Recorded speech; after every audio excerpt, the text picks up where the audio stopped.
Hello, everyone. My name is Monique Chambers, and I am the coordinator for Student Diversity and Inclusion Initiatives with the BASE program at Humber College.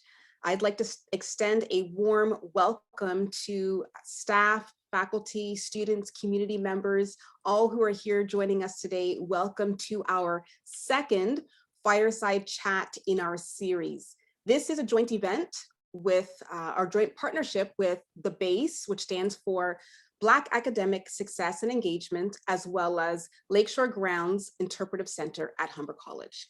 Welcome. To begin, I would like to do a land acknowledgement.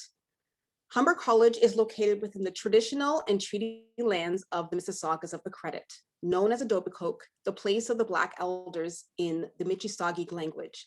The region is uniquely situated along Humber River watershed, which historically has provided an integral connection for the Anishinaabe, Haudenosaunee, and Wyandot peoples between the Ontario Lakeshore and the Lake Simcoe Georgian Bay regions. It is now home to people of numerous nations. Etobicoke continues to provide a vital source of interconnection for all. And as I reflect on who I am, the privileges that I carry, the fact that I'm a settler on this land, I am forever humbled and grateful to be situated on a land that I call home and that continues to provide an interconnection for us all.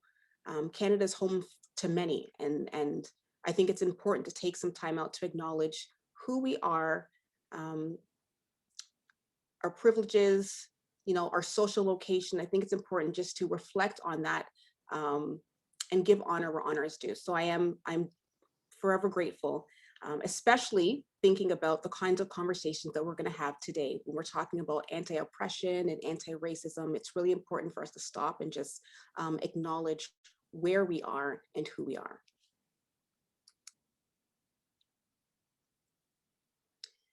So this is a live event and it is being recorded, and we encourage everyone to participate in the live chat box throughout the session.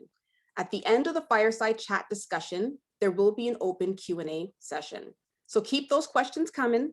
If you have any questions during the presentation, type them in the chat and we will do our best to get to them. Before we introduce our guest for this evening, I do want to take an opportunity to introduce our facilitator for tonight's conversation. Her name is Abigail Barham. She is a program assistant at the BASE and is enrolled in her final year of the Bachelor of Commerce program in accounting. Abigail was selected as part of the inaugural cohort of the Onyx Scholar Initiative. Onyx's purpose is to expand the Black talent pipeline through cohesive, mutually beneficial partnerships, and has repeatedly earned a position on the Dean's Honor List throughout her studies at Humber College. The viewpoint that finance can be a tool for change has led Abigail to serve her community through her work with the Canada Revenue Agency as a community volunteer, income tax preparer, and Acorn Canada, where she lends her support to affordable housing initiatives and awareness. Upon graduation, she intends to utilize her commerce degree, passion for social justice, and adoption of novel perspectives for community building and social change.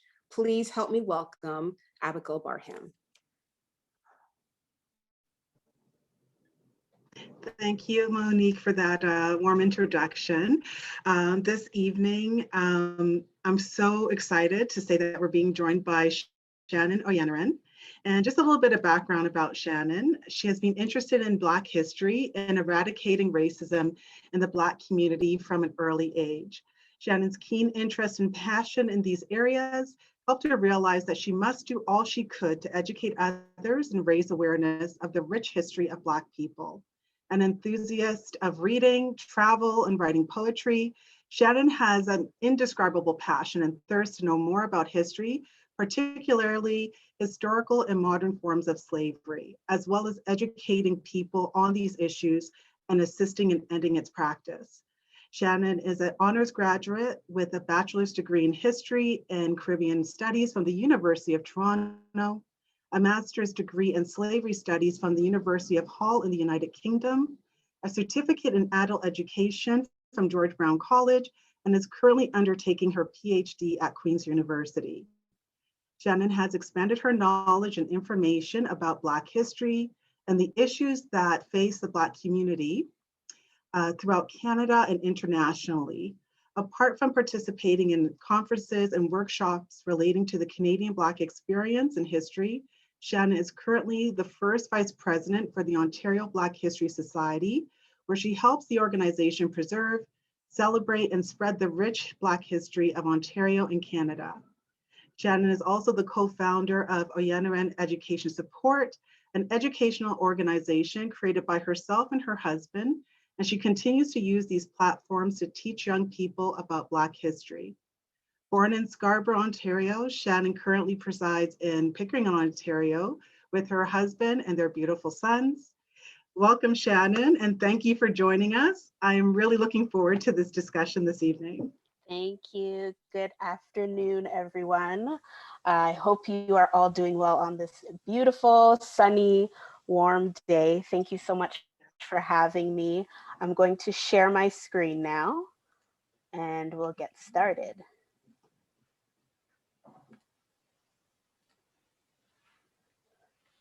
All right, so I hope everybody is seeing my screen.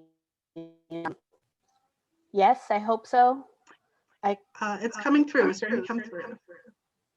Yep, okay. I hope it's Perfect. Up now. Okay, great.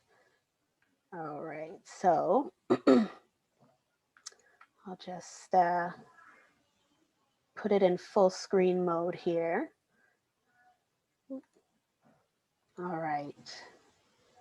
So today I want to talk to all of us about just Black settlements and African Canadian communities and just the different groups and individuals of Black people that have come to this country, whether it's been voluntary or forced. But we're going to just focus on some Black communities because we have a lot of them historically that a lot of us don't know about. So I think it's important that we have that knowledge. All right. So this is what we're going to look at. It looks like a lot, but we will get through everything. So bear with me. All right, so I just want to start with this very, very brief timeline of some Black history. Now we have over 400 years of Black history in Canada. A lot of people don't know that, but in 1605, we had the first Black person in Canada. His name was Matthew da Costa. Now, he was actually a free Black man. Now, during this time, there was enslavement. The transatlantic slave trade was up and running and, you know, doing its thing. But Matthew da Costa was actually a free Black man. And he actually worked as a translator for Samuel de Champlain, who came on excursions to Canada. So he acted as an interpreter between the Indigenous people here in Canada, as well as Samuel de Champlain being French. So that was his job. And again, very unheard of during this time for a Black person to be free and to be working and to be making, you know, a livelihood and wages when slavery was ongoing at this time. Then the next recorded person we have that was brought to Canada, what was then called New France, was a 6-year-old boy. He was kidnapped from his home in West Africa. This was in 1628. And he was actually brought to New France and he was baptized in the Catholic faith. And once he was baptized, he was given the name Oliver Le Jeune. And this was in 1628. Now, the next kind of group, I'm jumping ahead more than 100 years, but the next group that I wanted to highlight, and hopefully some people have heard of them, is the Black Loyalists. Now, this was during the American Revolution that took place from 1775 to 1783. And basically, the Americans were fighting for their independence and freedom from the British. And the British were losing the war. So what they did was put out a call to enslaved African-American men and women and said, if you come fight for us, if you come and fight on our side, we'll give you freedom and we'll give you land. And of course, wanting freedom, because again, this is during slavery, thousands of African American men and women answered the call and joined the British side. Hence, they were called the Black Loyalists. Now, Britain did end up losing, but after the war, they sent about 3,000 of these Black Loyalists to Nova Scotia to live. And I'm not sure if we've heard of the Book of Negroes, the TV series and the actual books. So this is where this group, their names were actually recorded in what was called the Book of Negroes. So that secured their passage to Nova Scotia. Now, when they got to Nova Scotia, things weren't, great. Yes, they had their freedom, but the land that they were promised, it took them sometimes 3-4 years to get the land that they were promised. The land that they were given, wasn't very arable. They weren't able to farm it. It wasn't the greatest land. So they still face racism and discrimination while in Nova Scotia. And actually half of them, a few years later, were sent to Sierra Leone to build up Freetown, which is the capital of Sierra Leone now. So that's a bit about the Loyalists. And then the Trilani Maroons. So the Trilani Maroons are from Jamaica. Trilani is a parish on the island of Jamaica. And the Maroons got into a war with the British who, took over the island at the time. They got into a battle with the British. They unfortunately lost. And one of the stipulations that the British said was, you guys have to be exiled. Can't stay here. We're sending you somewhere. And they were sent to Halifax as well. So the Maroons were sent in 1796. Now they only stayed in Halifax for 4 years. While they were in Halifax, they built roads, they built government houses, they built the Citadel that is still standing today. So they did a lot in the 4 years that they were there. Now in 1800, they asked to be sent somewhere else, somewhere warmer, coming from Jamaica and going to Nova Scotia and dealing with the winters and just dealing with the racism and everything like that. Yeah. They asked to be sent somewhere. So they were also sent to Sierra Leone, just like the Black Loyalists, to help build Freetown and build up that capital. So that's a bit about the Maroons. Now, we all know the Underground Railroad, and that happened between about 1815 to 1860. You had thousands of African-American men, women, and children, freedom seekers, as we like to call them, escape and make their way via the Underground Railroad to the northern states in the United States, so places like New York, Connecticut, Vermont, and then further up, which is here in Canada, after 1850, there was the Fugitive Slave Law. And what this law said was any slave catcher from the South could come up to the northern states and literally take any Black person they saw and bring them back into slavery, even if they were a free person, right? They could take them, bring them into slavery in the South. So once Black people heard this after that law was passed, they're like, let's go further north, right? Let's get away from all of that. So a lot of them made their way to places in southwestern Ontario, which we'll talk about very soon. Excuse me.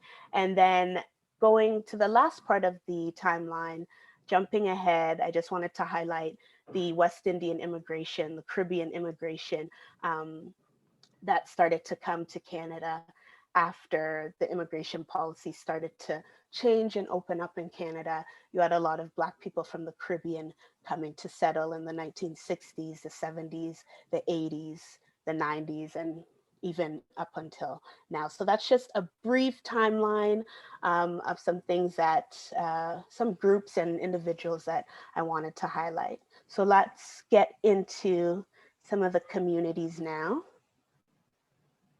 All right, so Chatham Kent, very important place. As I mentioned, a lot of these communities and towns were settled from Black people that came from the Underground Railroad. Now, Chatham Kent played a significant role in the Underground Railroad. in the early 1800s, you had 5 Black families that settled along McGregor's Creek in the tiny town of Chatham, which was then known as the Forks. And the town soon became a haven for freedom seekers. And by 1850, its population was 1/3 Black. And keep in mind that year 1850, right? Because of the Fugitive Slave Law, you had a lot of people fleeing, right? And coming to Canada. Now, Black people in Chatham thrived in every area, whether it was business, education, medicine, sport, literary, and cultural arts. They thrived and they really made a community for themselves. Now, news of the success in Chatham and how, Black people were doing really attracted other freedom seekers to the area, not only from, the States, but different parts of Canada as well. People decided to move to Chatham because of the success that a lot of Black people were having there. Now, moving on to Elgin, the Elgin settlement in Buxton. Now, North Buxton is located in the municipality of Chatham Kent, so very close, and it's approximately 19 kilometers from the city of Chatham. Now, Reverend William King founded the Elgin settlement in 1849, and in 1872, the Elgin settlement stopped having settlement status. Now, this is because the Elgin Association, which was the corporation that secured the lands for the settlement, officially ended. And the Buxton settlement was formed and included North Buxton and South Buxton. And you still have, if you visit Buxton, if you visit Chatham today, you still can speak to families that have, descendants today and can trace their roots all the way back, which is really amazing to be able to trace your family roots back that long. So that's a bit about the Elgin settlement in Buxton. Now I want to jump to Otterville. Now this is a town that I'm sure not many of us have heard about before. Maybe some of us have, but it's a very kind of rare town. So it's in Oxford County, which is here in Ontario. And Otterville was founded and settled in 1807. And Quakers encouraged people and enslaved people, again, who fled prosecution in the United States to come and settle in Otterville. They began coming in the area in 1829, built homes, built communities, built their community and worked and things like that. And the Otterville African Methodist Episcopal Church and Cemetery served the local Black community until the late 1880s. And the cemetery is one of the few preserved Black pioneer burial grounds in the province and dates back all the way to 1856. And in 1982, during the 175th anniversary celebrations of this community, a plaque was placed at the cemetery to commemorate the historical Black settlement. And I have a wonderful video that I'd like to show all of us. Hopefully we're all going to be able to hear it. Please let me know if you don't, but we tested it, so hopefully it will. All right.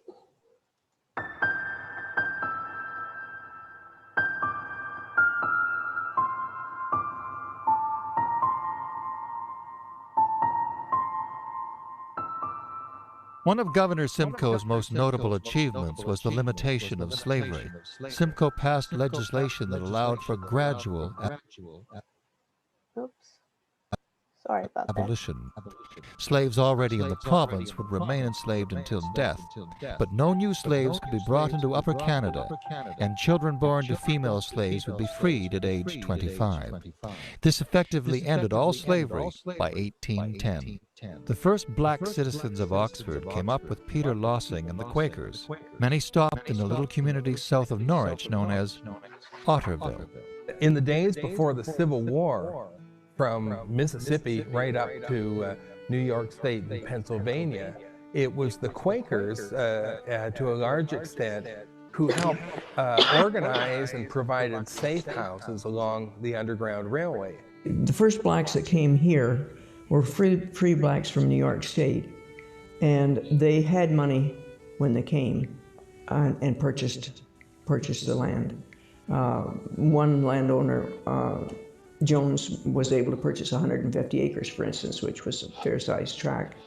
And then there was the mill that was in Otterville too. So a lot of the blacks that were associated in Norwich probably moved into Otterville because of the employment. It wasn't a separate settlement. It wasn't a case of escaped slaves on this side of the creek, everybody else on the other. They were mixed in with the community. You couldn't particularly tell by going past somebody's house whether it was a Quaker house or whether it was a black house or whether it was an Irish house or anything. It was everybody was pretty much there together on an equal footing.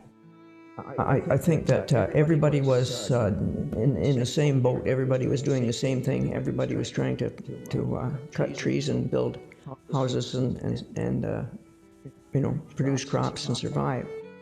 The settlement that was northwest of Otterville was the largest, and there were enough blacks there to establish a school. Very soon after they came, the Canada Mission and other organizations helped to provide teachers. And the school records, it was SS number 18, the school records indicate that it was a comparable school to the rest of the township. It was first class, it had a first class teacher, and it had a large number of students. They had their own church, which they built in 1856.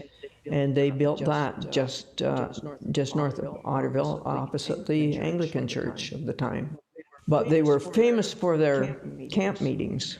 Large groups of people, and the numbers I've seen were over 1,000, getting together for 2 or 3 days, camping out in tents, and it would be a religious meeting that would go on for 2 or 3 days with singing and preaching and testifying, and everybody there together, probably staying up half the night, doing hymn sings or whatever else.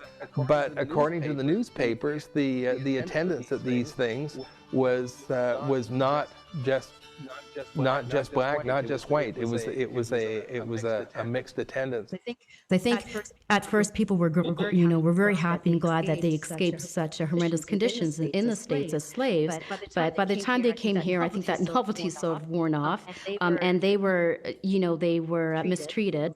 A lot of them were denied services in restaurants and stagecoach, steamboats. In terms of Oxford County, they probably weren't treated that well, and I think that's where a lot of them did leave. If they did have employment, the pay was very low. So a lot of them probably would have left to go on to larger cities where they wouldn't, where they'd probably get more money for their employment. The slaves who had come through Ingersoll had also been led to safety by the Quakers. They were concealed in a church until suitable quarters were found for them. They were able to escape from slavery, to go to Ingersoll, to hide up in the attic of the church. The next morning, they'll be taking through carriages to other farms where they'd be probably stay and work. Soon, the blacks of Ingersoll felt the need to build their own church, and the British Episcopal Church was built in 1858. Some of the blacks remained in Ingersoll for 30 years, but gradually left for other settlements such as Dresden, Hamilton, St. Catharines, and Toronto. When the slaves were freed after the American Civil War, many returned to the USA.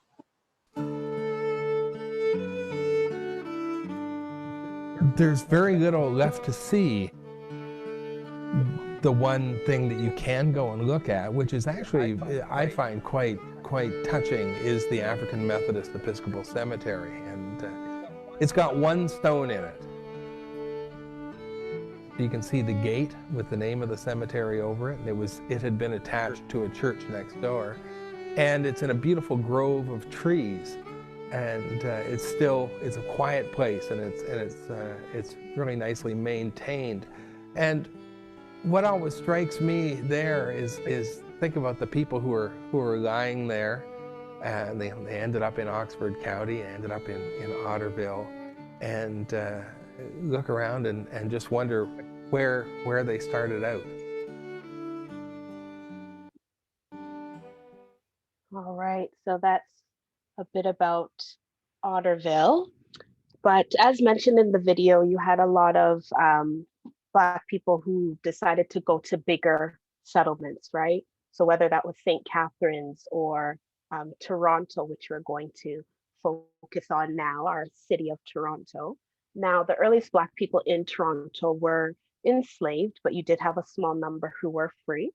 And this was before that influx of freedom seekers that I spoke about after the 1850 Fugitive Slave Law. Now, by 1837, there was about 50 families, 50 Black families in Toronto, many of them who were engaged in different trades. And many Black people in Toronto lived just north of Osgoode Hall on Center Street, and this was in the 1830s. Now, many Black people worked in Osgoode Hall as waiters, and one of the most famous is Thornton Blackburn and his wife Lucy. They were former enslaved people who escaped slavery and made their way to Toronto. And Thornton is actually known for operating and creating the first taxi cab in the city of Toronto. So he operated that. Him and his wife were very successful when they came. They owned different properties, different businesses. They didn't have any children, but they did leave, were very successful and again, a lot of properties and different businesses. Now the ward, or St. John's Ward, was a working class and vibrant arrival city that developed between the 1840s and the 1950s. It was home to waves of different immigrants and refugees. This included African Americans, Irish, Italians, Eastern European Jews, and Chinese. And by the 1850s, let's go back.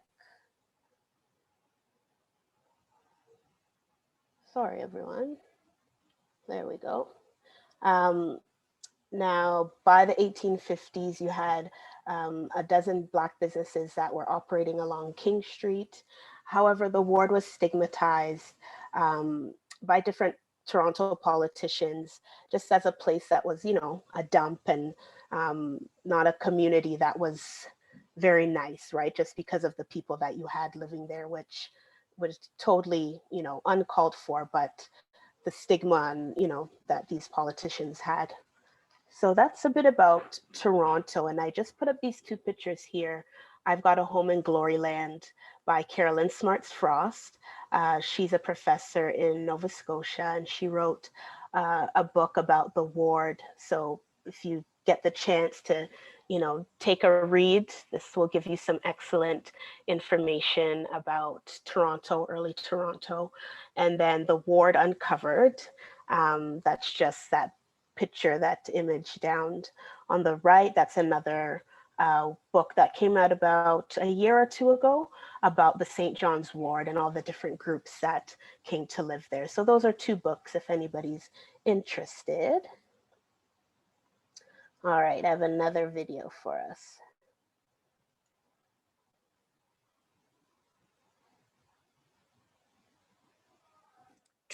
Toronto Public Library is pleased to present Freedom City, an exhibition about the first African Canadians in the city of Toronto. Theirs is a rich history, revealed through the documents in the Marilyn and Charles Bailey Special Collections Centre. But the challenge is, how do we unlock these stories? How do we weave them into a narrative that tells the story of the African Canadians in the city? We were fortunate enough to be guided in this process by Doctors Carolyn Smarts Frost and Dr. Afua Cooper, noted historians in the field. They and a cadre of dedicated and passionate researchers have spent decades discovering these stories, putting faces to names, and helping us to tell such amazing stories as Anna Maria Jackson, who in 1858 escaped from slavery in Delaware with her 7 children and came to Toronto via the Underground Railroad. Her son, Albert Jackson, became the first Black postal worker in Canada, and her son Richard owned a successful hair salon in the city. Thornton Blackburn and his wife Lucy, who had a dramatic escape from slavery and came to Toronto in the 1830s. Thornton Blackburn became a very successful businessman and ran the first cab company in Toronto, the City Cab. Dr. Anderson Ruffin Abbott, the first Black doctor in Canada. He served in the American Civil War and was rewarded for his service by Mary Todd Lincoln, who presented him with a gift, the shawl worn by President Lincoln at his inauguration. This exhibition is a celebration of these stories and a call to action to uncover more. Social history, the history of everyday people, involves painstaking research. Discover a lead, track it down, cross-check it, and continually revise it. Freedom City has been just such an exercise. In 1840, Peter Gallego, the son of a free black family from Richmond, Virginia, and an exceptional young man, conducted a census of African Canadians living in the city. The librarians working on this exhibit cross-checked that census against the city directories of the time, overlaid it on a map, and were able to create an accurate visual of where these people lived, worked, and worshipped. In 1856, the photography firm of Armstrong, Beer and Heim was contracted to take a panoramic photograph of the city of Toronto as part of their bid to become the capital of Canada. Taken from the top of the Rawson Hotel, the tallest building in the city, their lens captured this image of a black woman standing in a doorway. This is believed to be the first photograph of a black woman in Toronto, but we don't know anything about her. Our librarians overlaid a map over the photograph and cross-checked that with city directories from the time, but were unable to identify her. Do you know who she might be? Or this image of a little girl playing on the street in Gilead Place in the East End of Toronto in 1936. Do you know who she is? She might be someone's grandmother or mother. It is our hope that by discovering and sharing these stories, you can help us uncover Toronto's Black history. Enjoy the exhibition.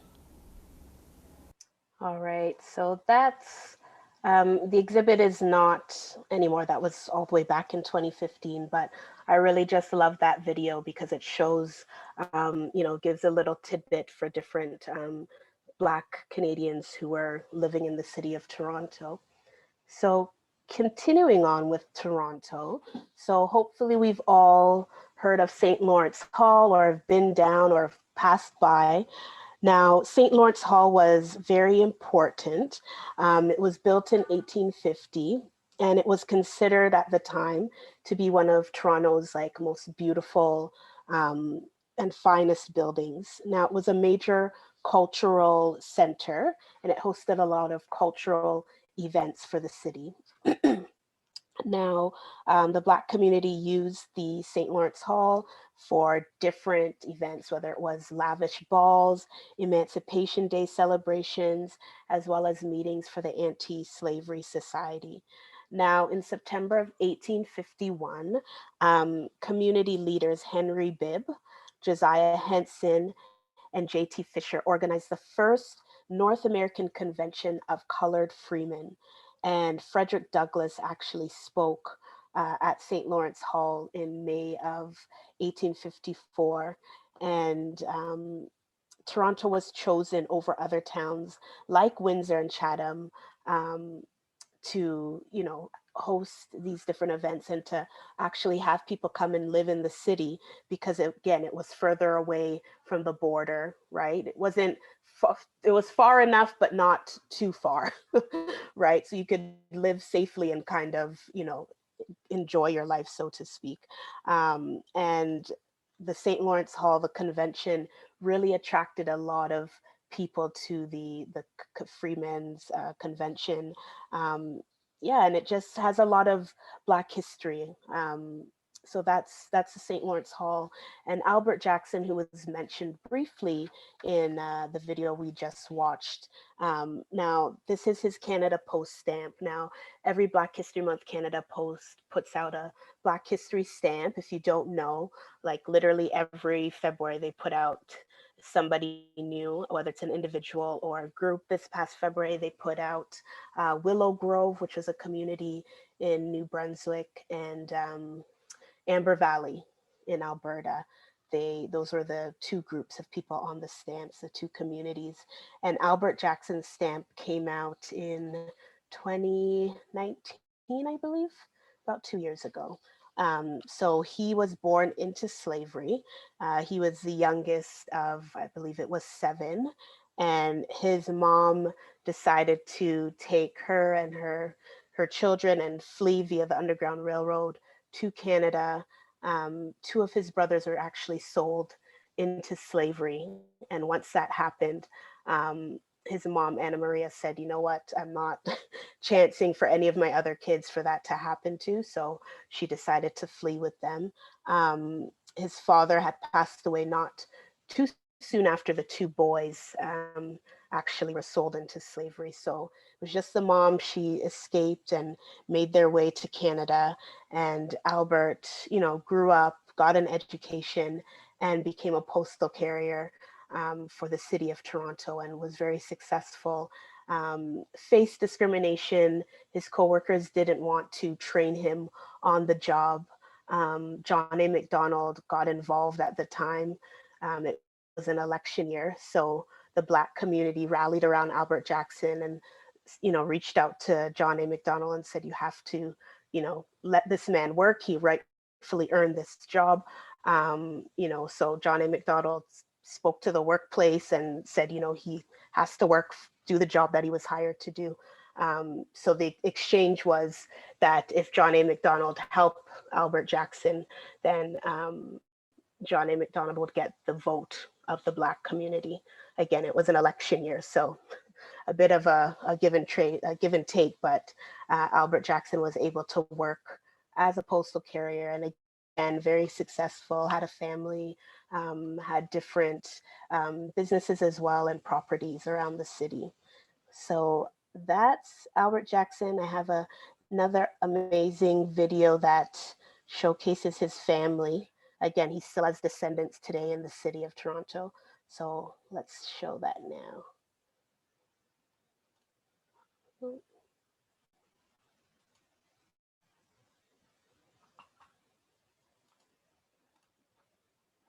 Why isn't this working?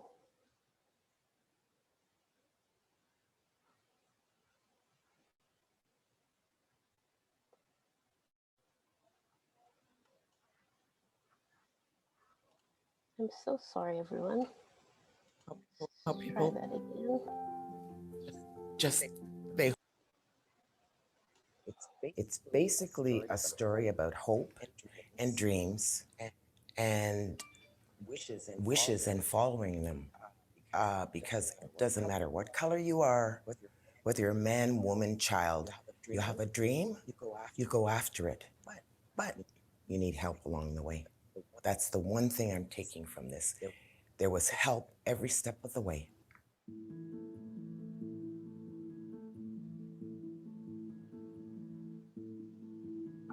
I can't even understand that because I'm not a mother, firstly. So I can imagine taking 7 little children with you to another country in the dead of night alone. It's just like mind-boggling to me. I feel terror thinking about what she went through.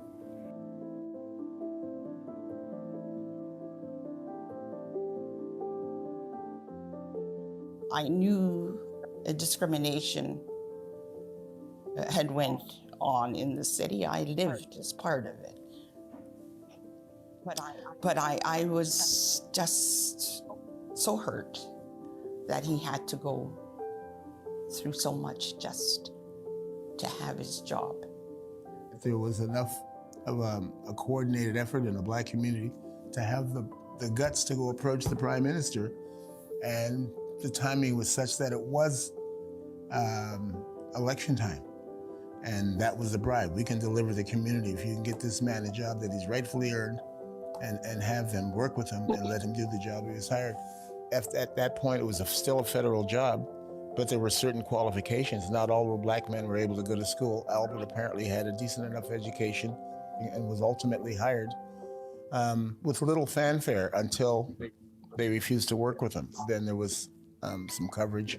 And of course, if the Prime Minister said he goes to work, obviously.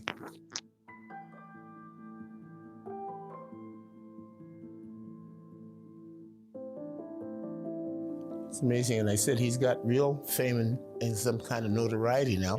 And he didn't even have the benefit of a good jump shot. So he can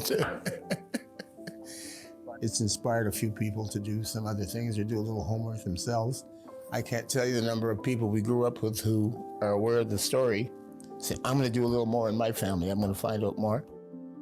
I believe it's well deserved for him to be recognized. I don't know how they managed. I don't know how people they hold on to the light.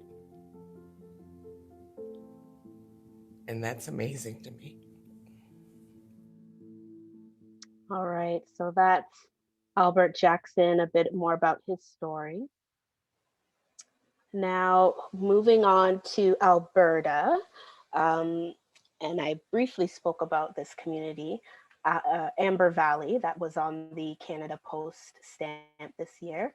Now, it's an unincorporated community in Alberta, about 160 kilometers north of Edmonton, and Black settlements were created in Alberta and Saskatchewan by African Americans who were from Oklahoma as well as Texas, that came up from the States and wanted to, basically the Canadian government put out a call for the West to be developed. And Black Americans heard this call, wanted to get away from the racism that they were experiencing in the States, and decided to make the move. Now, of course, there was lots of challenges and difficulties to come and live in Canada, but about 100 or so families made their way and were able to come and settle and live and create communities like Amber Valley. Now, Amber Valley was settled by African-American farmers wanting to get away from Jim Crow and definitely all the racism that they were facing.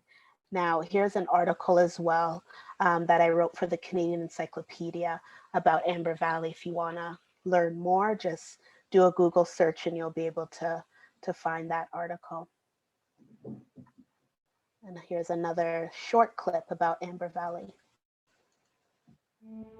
Amber Valley is believed to be the most northerly all-Black community that has ever existed in the world. The roots of the community started around about 1905 when a couple of scouts came up from Oklahoma in response to the Canadian government's advertising for American farmers to come and put down roots in northern Alberta and Saskatchewan. The people were trying to escape racism, prejudice, Jim Crow. The people were determined to live. They didn't expect such a mass influx of Black people coming at one time. The Canadian government, when they saw these Black people coming across the border, were afraid there was going to be this takeover, and in their wisdom, if you will, tried to halt. And they did for a while, but they survived, and they came so that their progeny would be better off. People from Amber Valley contributed a lot to Western Canada. I'm happy when somebody comes along and asks about Amber Valley. It is a place in my heart that I shall never, as long as I live, forget.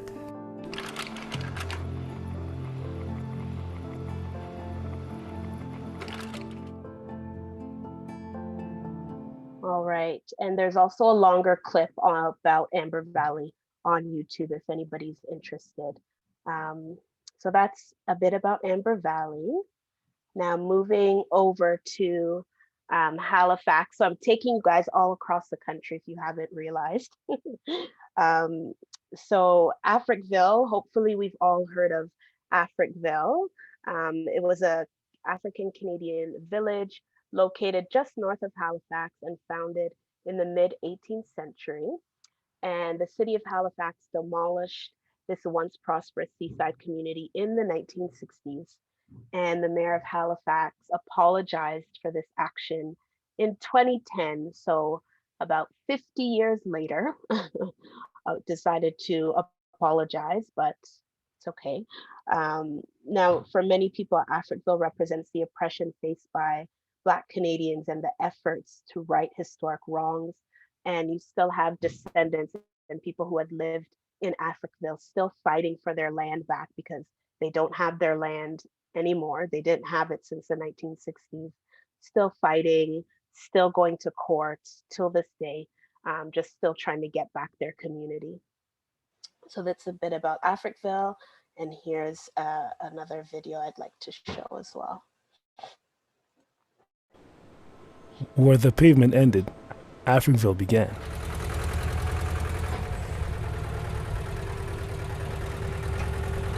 There have been Black people in Halifax as long as there's been a Halifax. They helped build the city, formerly enslaved people and free Black men and women, Maroons. Together, they dug out its roads and raised its roof beams. Facing racism in town, Black people settled at the city limits. They built homes and started families. They set up their own school and other services the city refused to provide. They built the Seaview United Baptist Church, the beating heart of the community. Despite paying city taxes, Africvillians had no running water, electricity, paved roads, or sewers. Instead, the city built factories, sewage pits, and a prison nearby, then labeled the village a slum. In 1962, Halifax City Council voted to demolish Africville, taking its valuable land for industrial development. The bulldozers arrived as Africville lay sleeping. By 1970, the neighborhood was destroyed, and its residents forcibly relocated to other Halifax neighborhoods. But Africville was home to the people who lived there, and they would not be forgotten.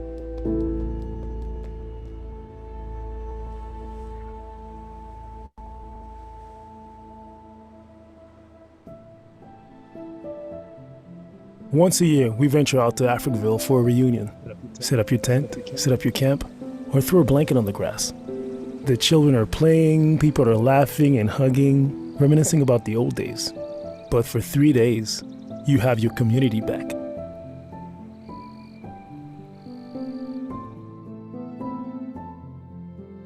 All right, so that's Africville.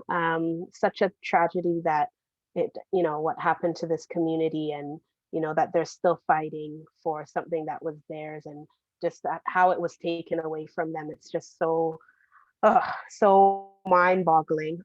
Excuse me, but I did go on a trip and visited Africville in 2018. So I just wanted to share some pictures. We went for their 35th Africville reunion. This is the church that they rebuilt that is now a museum.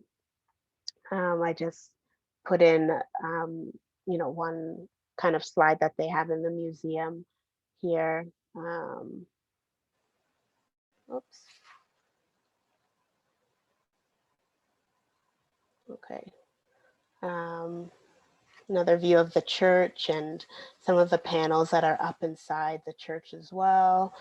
Now, this lady, Bernice, so again, Africville had a Canada Post stamp for Black History Month as well. And this lady, her name is Bernice Byers Arsenault. She is actually the little girl on the top row. If you count from the left inward, she's the third little girl. So it was such a pleasure to meet her. When I met her, she's like, yeah, that's me. And I'm like, oh my gosh, that's cool. Can I take a picture? So she was just telling us all of her memories of growing up in Africville and what happened and things like that. So it was such a pleasure and an honor to meet her and to meet everyone there, and just to see the family and the tradition and the love that they still have despite what happened to them. So that's Africville. Now we're moving over to Montreal, Little Burgundy, Montreal. So Little Burgundy became known as the home of Montreal's working class, English-speaking Black community. If there's any French speakers, please don't get upset. I'm going to butcher this. But c'est Kungonde became home to many African American workers from the United States, as well as other Black Canadians from different provinces, as well as Black people from the Caribbean. And they made up the majority of Montreal's Black population. Now, being located near Montreal's train stations, among the most important sites for the trans-Canadian railway industry. So you had a lot of Black men who could only work as railway porters at that time. That's the only job that they were able to get. So being close to the train stations was a good thing for them so that they could easily get to work. For the most part as well, Black women worked as domestic servants in the homes of wealthy white families in the nearby neighborhood of Westmount. Now, to combat poverty, discrimination, and racism, the Black community founded numerous social organizations such as the Women's Colored Club of Montreal, and this was founded in 1902. You have the Union United Congregational Church founded in 1907, and you had the Negro Community Center in 1927. Now, this neighborhood became famous for producing several jazz musicians. Little Burgundy was home to many lively nightclubs featuring homegrown and international performers. So you had one of them being Rockheads Paradise. This was a famous jazz club, and it was owned by Rufus Rockhead, who was a Jamaican who was actually of Maroon heritage and worked as a porter and saved money and was able to open his club called Rockheads Paradise. And there's also a street named after him. So that's a bit about the Black history and the neighborhood in Montreal. Next, we're going over to the West Coast. We're going over to BC and talking about Hogan's Alley or Black Strathcona. Now, Hogan's Alley was a Vancouver, British Columbian neighborhood that was home to multiple immigrant communities, but largely known for its African Canadian population. Now, the Black community established itself in the area by 1923, when the African Methodist Episcopal Fountain Chapel was founded. And Black settlement in this area, again, was due to the neighborhood's proximity to the Great Northern Railway station that was nearby, where again, many of the men worked as porters. That's the only job that they could really get at the time. Now, housing discrimination in other parts of Vancouver forced the city's Black population to the area. And beginning in 1967, very similar to what happened in Africville, you had the city of Vancouver wanting to, build stuff and, wanting to take down the community and level out the western half of Hogan's Alley. They wanted to construct a freeway, and by doing that, they would demolish the community, unfortunately. Now, memorialization and commemoration of Hogan's Alley began in the 1990s, and public awareness of the neighborhood grew in the early 21st century. One interesting fact, Jimi Hendrix, his grandmother used to live actually in Hogan's Alley and had her own restaurant. So Jimi Hendrix would actually come and spend summers with his grandma in Hogan's Alley. So that's a cool little tie for that community as well. Great YouTube video on YouTube as well. I think I have a short clip here. All right. I'm standing on Gore Avenue in what used to be called Hogan's Alley. Now the alley ran back to Jackson Avenue 2 blocks to the east. It also ran 1 block towards Main to the west, but more on that later. Now in its heyday, from the 1930s to 40s, Hogan's Alley was a collection of small cottages, Southern-style restaurants, and makeshift nightclubs. And depending on your point of view, it was either a den of crime and squalor, or the most interesting and vibrant place in Vancouver. This neighborhood has always been racially mixed. At one time, it included several hundred blacks. The majority came from two immigrant streams, from California and from Oklahoma via Alberta. Now, one immigrant from California was Fielding Spots. Now, Mr. Spots arrived on Vancouver Island as an infant in 1860. His father was part of the first wave of black migration to BC during the Fraser Gold Rush, but he was more concerned about escaping the growing racism in the United States. As Vancouver became the economic center for the province, the black population began to move here, and in 1902, Mr. Spots moved with them. He worked as a laborer and lived in his cottage on Prior Street, and in 1937, he died there at the age of 79. A few years later, the Crump family moved to Strathcona from Alberta. Originally from Oklahoma, the Crumps left the U.S. for the same reason as Mr. Spots, to escape racism. And Mr. Crump instilled in his twin sons, Ronnie and Robert, a love of music. The Crump twins, as they were known, were born entertainers. Not only did they have their own boxing routine, they also tap danced and formed their own musical duet. The Crump twins wowed audiences all over town, but they loved to play the local places, like Mammy's Chicken Inn here in Hogan's Alley. And they became for decades a fixture on its infamous music and club scene. But in the 1960s, the music came to an end when the city decided that Hogan's Alley and parts of Chinatown would be leveled for a freeway. Now, due to resistance from the community, the freeway was never built. But in 1972, this was the Georgia Viaduct. The viaduct destroyed the western end of Hogan's Alley. That demolition and the fact that it was now easier for blacks to find housing in other parts of the city brought an end to the first and last black neighborhood in Vancouver.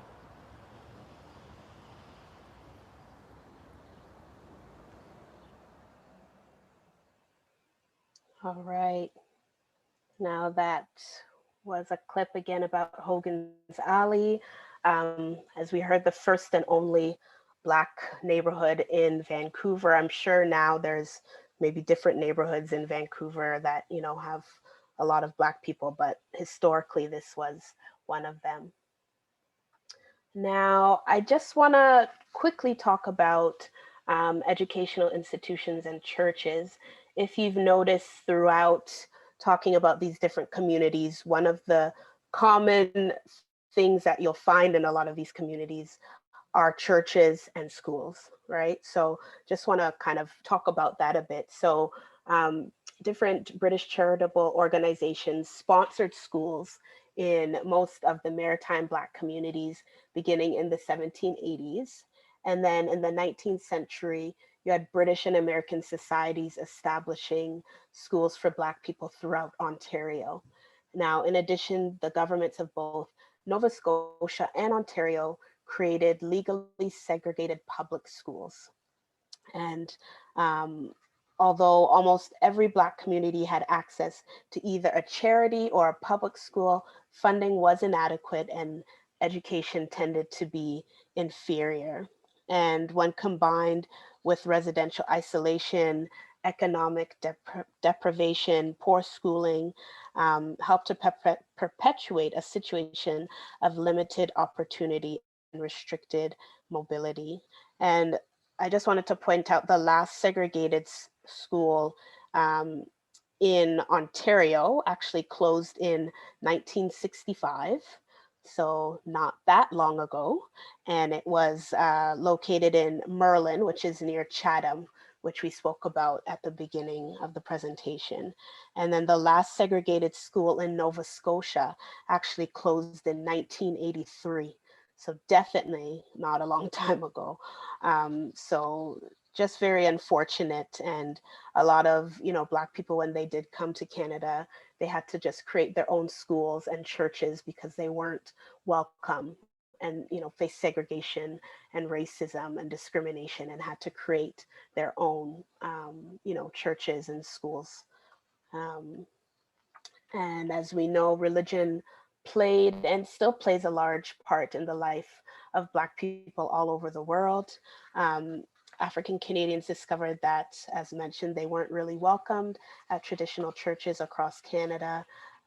They had their own religious traditions and musical stylings that were different and frowned upon by, white society.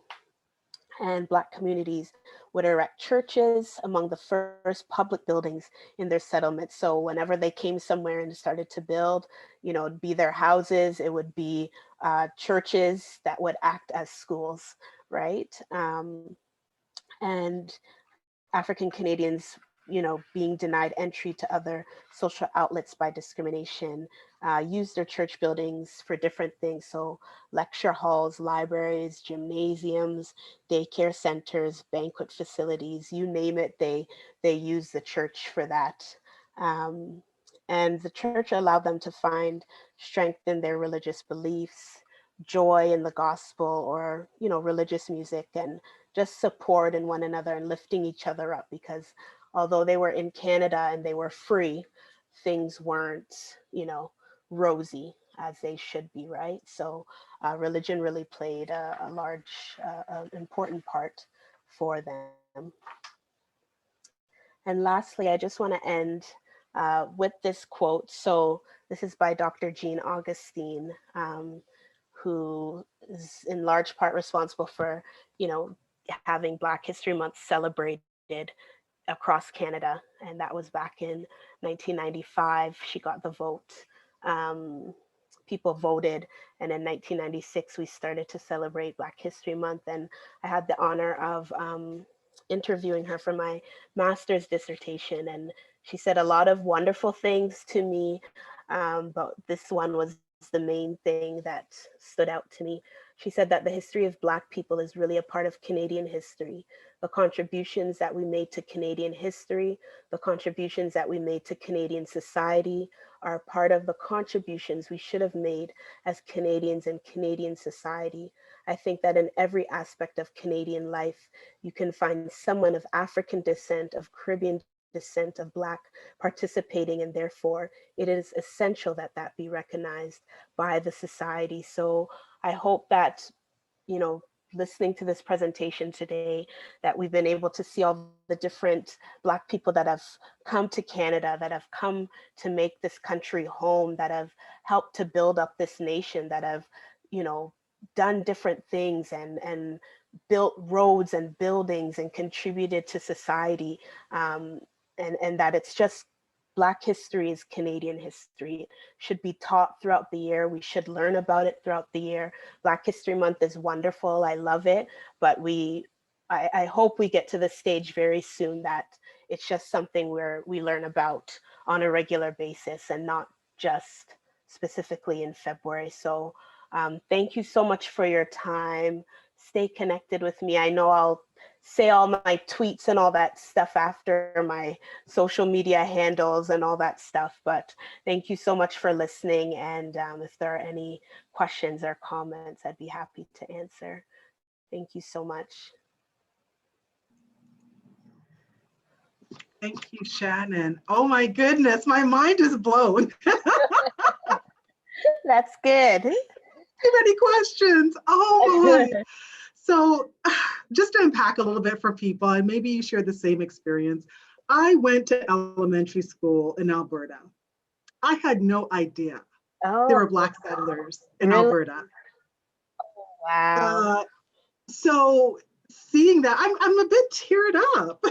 Oh, yeah, yeah. You're sitting in class and you're getting these lessons and you're like, okay, well, for myself personally, my parents immigrated from Jamaica to Canada. So that's my knowledge of Black people. I thought we all just came here afterwards. I didn't learn about the Underground Railroad. Sorry if I'm talking fast, trying to jam it all in. It's a lot. Okay, that's okay. But I just remember sitting there and just thinking, oh, okay, well, I guess we're just starting from scratch now.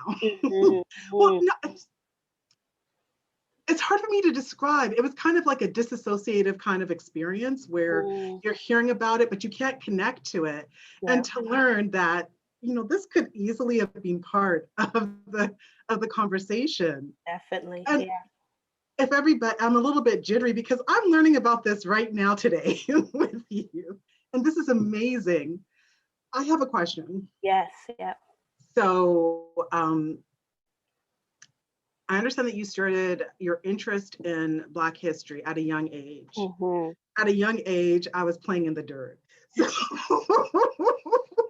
I want to know, was there like a pivotal incident that happened? Was it just like something that grew over time?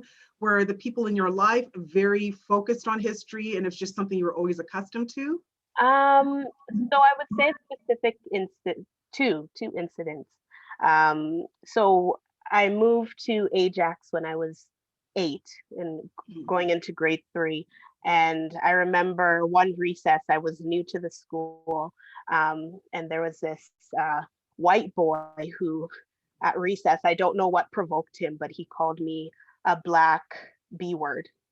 And I remember thinking like, okay, why are you?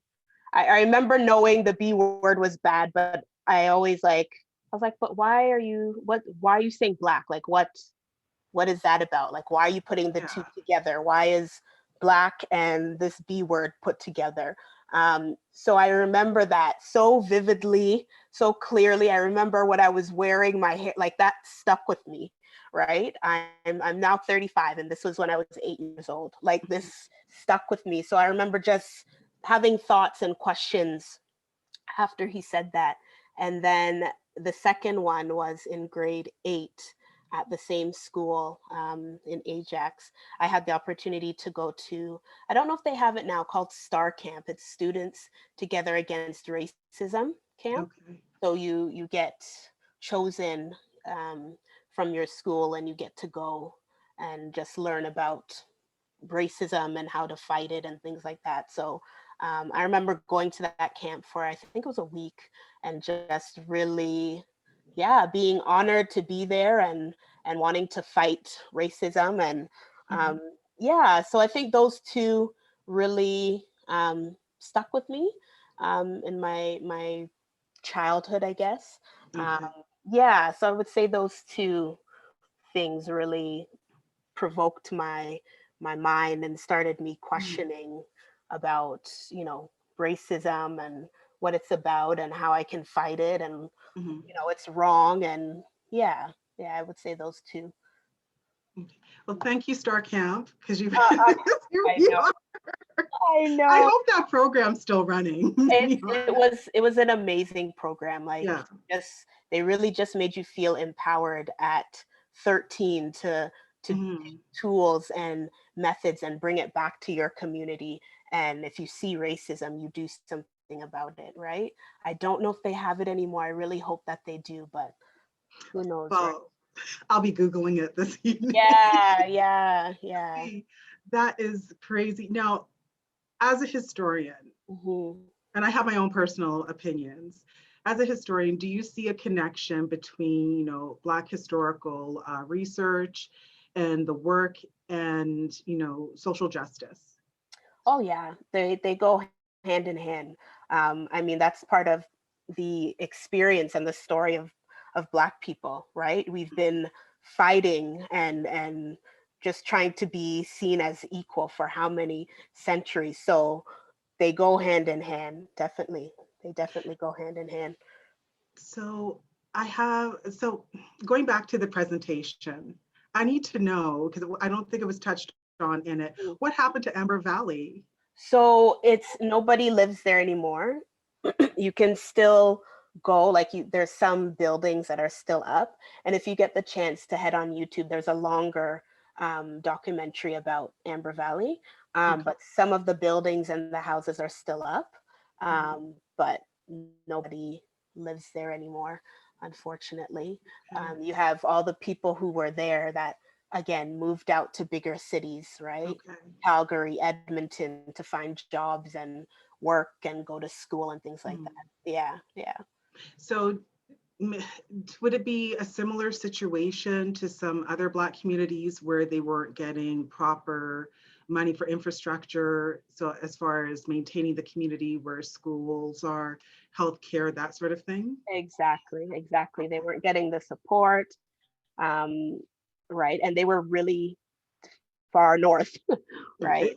Yeah, so just not getting the proper tools needed to sustain and run things. And again, people just wanted to, big city, more opportunity to work, provide for their family, school as well, universities, right? Yeah. So the Bachelor of Commerce student in me is kind of coming out, and I have to ask, so they're paying their taxes. I know it was mentioned in the slide. So all these communities, they're paying their taxes, but they're not getting anything. Yep, that's racism for you. And that makes my skin itch. I know, especially the Africville case. Like, it just blows my mind. Like, they literally put everything in Africville, like beside it. They put infectious disease hospitals, they put a garbage dump, they had to boil their water before using it. They put every and anything to try and make Africville seem like a dump, right? Yeah, and justify. Yeah, and justify their treatment of them. After paying taxes, they couldn't get lights and running water and all of that stuff, right? So that's racism. Exactly. Somebody said environmental racism. Okay, because Monique, yeah. Yeah, I was gonna say, we actually had something earlier today about environmental racism. So if anybody doesn't know what environmental racism is, that is it. And it ends up making people have poor health outcomes. Exactly. And it's a lot. Yeah, it's a lot. It is. So are there any narratives that exist of these early Black settlers, whether it is further out west or here in Ontario? Oh, sorry. Oh, are there any narratives of these early Black settlers that anyone can look into? Did anybody document their stories of, just even a year? Like, this is what we did this year. This is what it was. Yeah, I mean, there's a lot of different things in archives, that you can kind of access and things like that. In terms of like actual stories that people can read about. Yeah, there's so many great books and resources that are out there. The two that I mentioned in the slide by Carolyn Smarts Frost, I've got A Home to Glory Land, and she's got a couple of other books as well. The Book of Negroes, that TV series really delves into more about the Black Loyalists and their journey. So there's a TV series, and then there's the book by Lawrence Hill. Journey to Justice is a documentary that I want to highlight as well. And that's about Canada's kind of civil rights movement. A lot of us don't know that we had our own civil rights movement during the time when the states was having their own, right? So Journey to Justice is a documentary that people can check out. The Hanging of Angelique. I didn't even touch on slavery in Canada. We had over 200 years of slavery in Canada.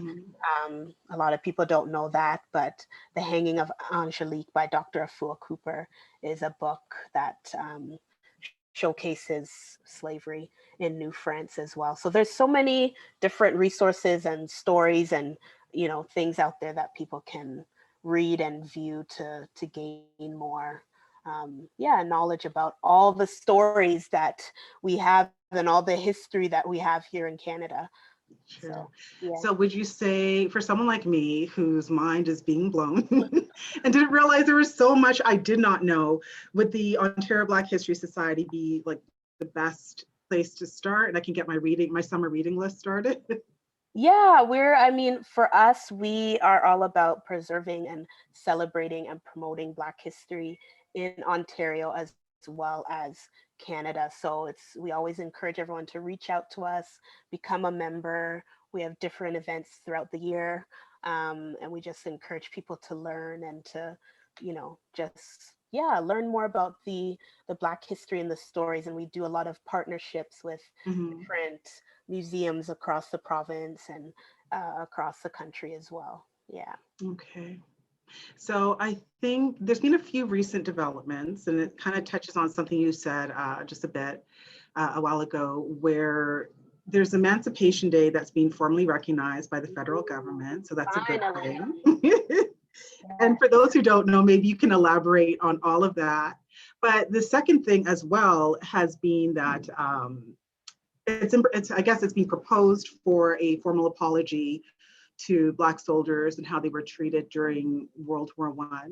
So the reason why I bring that up is, do you believe that this is like the beginning, like the bell tolling on the lack of inclusion of Black history within just the everyday curriculum? I hope so. I say that because there's been so many other things before. Like, it feels like we've been screaming at the top of our lungs for, Black history to be in the curriculum and things like that. But I'm really hoping that these two new developments will help push that forward. So the Emancipation Day bill that was recently passed to get Emancipation Day celebrated across Canada. So a lot of people don't know Emancipation Day is August 1st, 1834. So that's when enslavement was abolished throughout the British Empire. So that's when Black people became free if they were enslaved.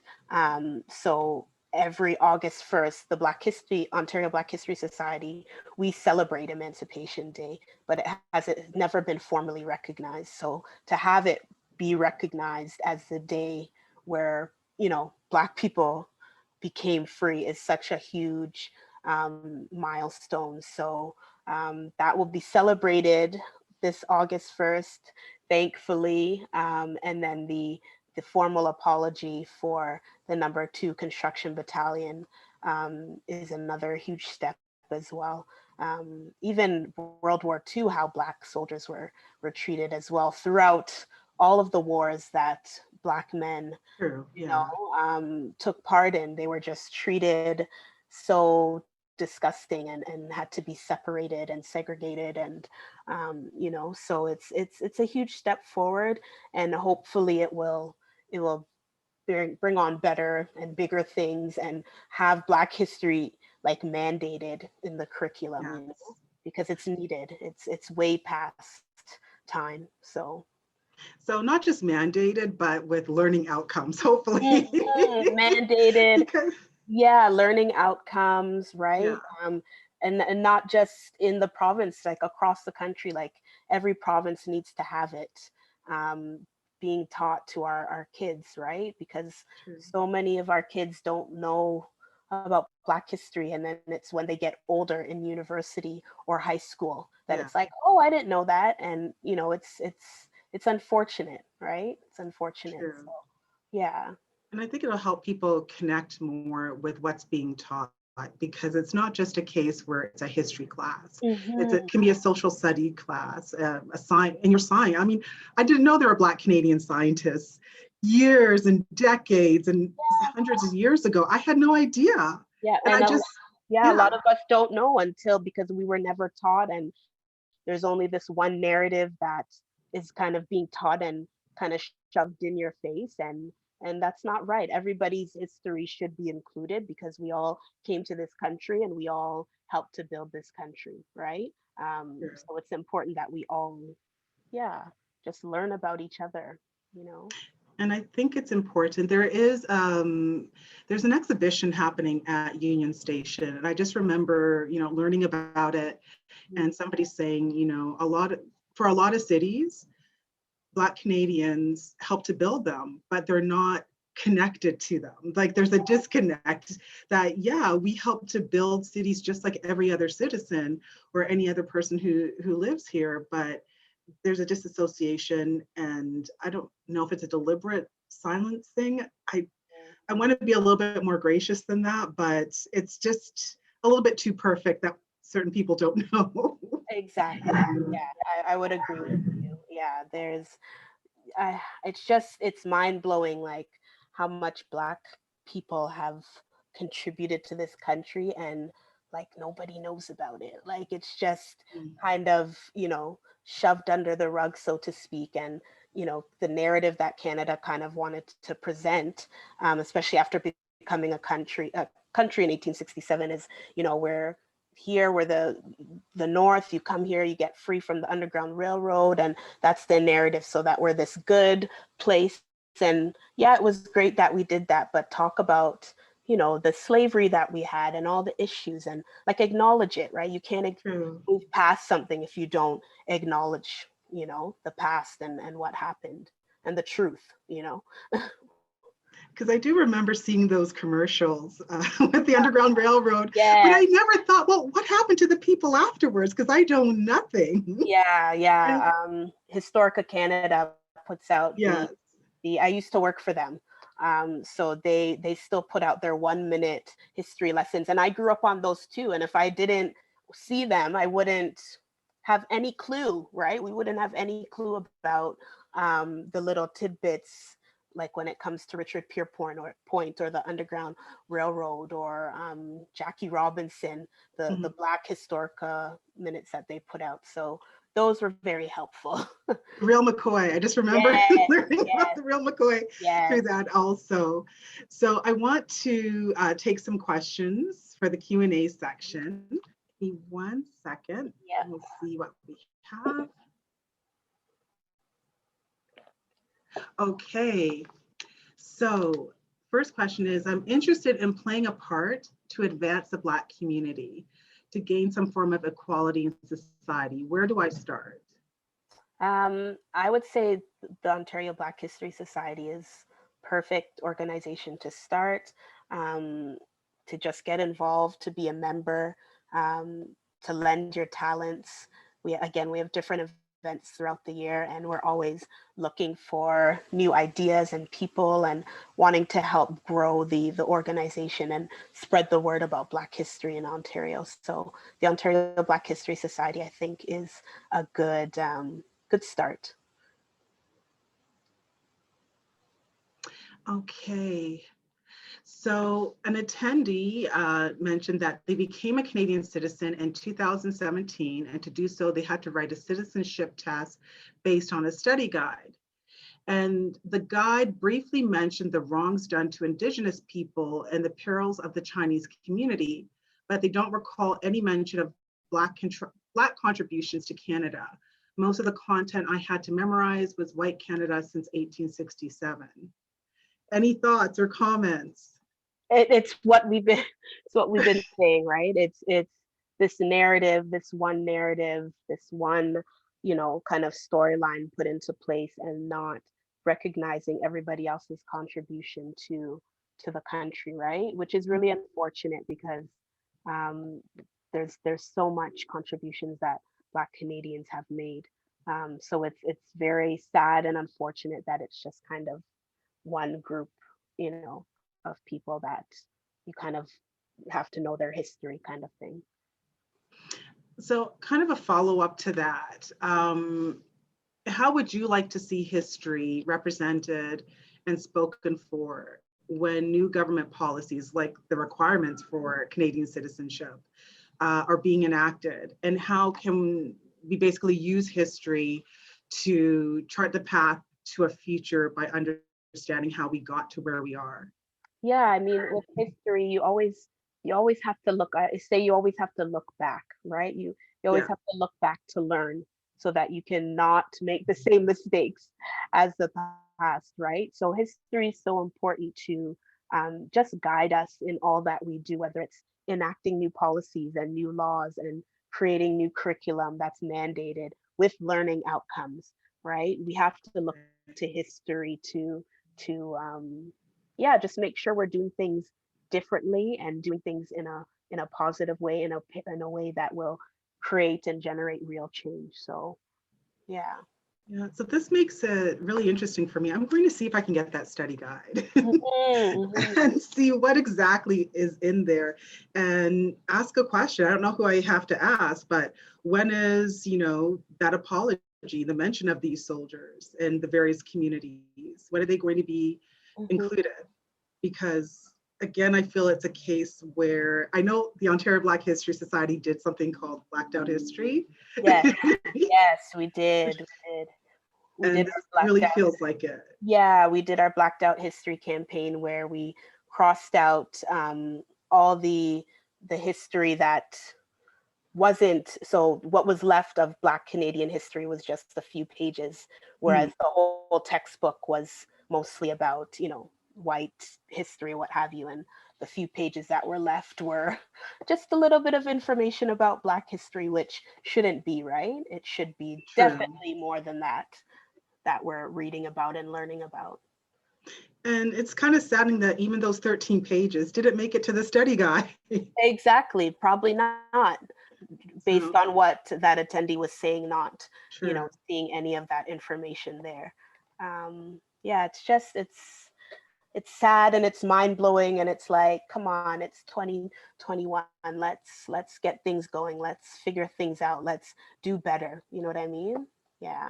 Well, I, for one, will take the momentum of an apology. It's a start. Yes. And I'm going to say, okay, well, put it into action now. Yes, yes. We do. Yes. Another question from the audience is, what was the most surprising thing you encountered through your research and work? Surprising thing, I think just all the different stories and experiences and narratives that I've come across of different Black Canadians and communities, and just all the history that we have. I think that's the most surprising and fascinating and humbling thing to just learn more about, and just all the history that we have. Like, it's over 400 years, and it's crazy, right, that we've been here this long and all that we've contributed. So I would say that all the different stories and experiences that I've gotten to learn about.